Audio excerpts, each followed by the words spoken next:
తమ భూములకు సంబంధించి 22A సమస్యను వెంటనే పరిష్కరించకపోతే ఆత్మహత్యలే శరణమని నెల్లూరు జిల్లా బుచ్చిరెడ్డి మండలం కావెట్టిపాలెం ప్రాంతానికి చెందిన రైతులు ఆవేదన వ్యక్తం చేశారు.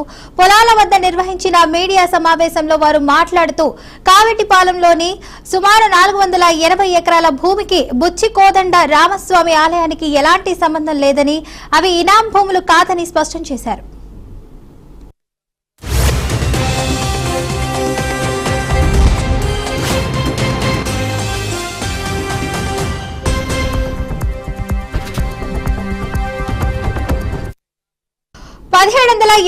సంవత్సరంలో శ్రీమాన్ నాగులేటి రాయ వెంకటేశ్వర పాండురిక యాజులు అయితే వ్యక్తిగత వితరణ ద్వారా ఈ భూములను రైతులకు ఇచ్చారని తెలిపారు. అప్పటి నుండి 2012 వరకు ఈ భూములకై క్రియా విక్రయాలు రిజిస్ట్రేషన్లు నిరంతరంగా జరిగాయని పేర్కొన్నారు. ప్రభుత్వం ద్వారా పట్టాదారు పాస్ పుస్తకాలు 1B వంటి పత్రాలు మంజూరు అయ్యాయని, ఇప్పటికీ అన్నదాత సుఖీభవ వంటి అద్భుత ప్రభుత్వ పథకాలైతే అందుతున్నాయని తెలిపారు.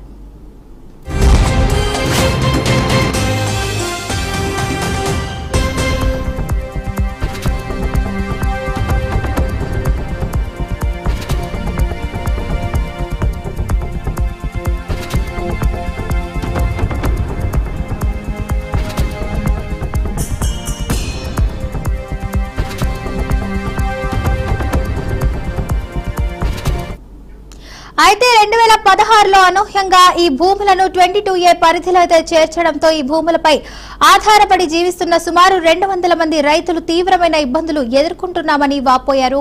నూతన ప్రభుత్వం రాష్ట్ర వ్యాప్తంగా 22A భూములపై పునఃపరిశీలన చేపడుతున్న నేపథ్యంలో అధికారులు, ముఖ్యమంత్రి, మంత్రులు, స్థానిక ఎమ్మెల్యే, ఎంపీ తమ సమస్యపై స్పందించి న్యాయం చేయాలని కోరారు. లేదంటే ఆత్మహత్యలే శరణ్యమని రైతులు ఆవేదన వ్యక్తం చేశారు.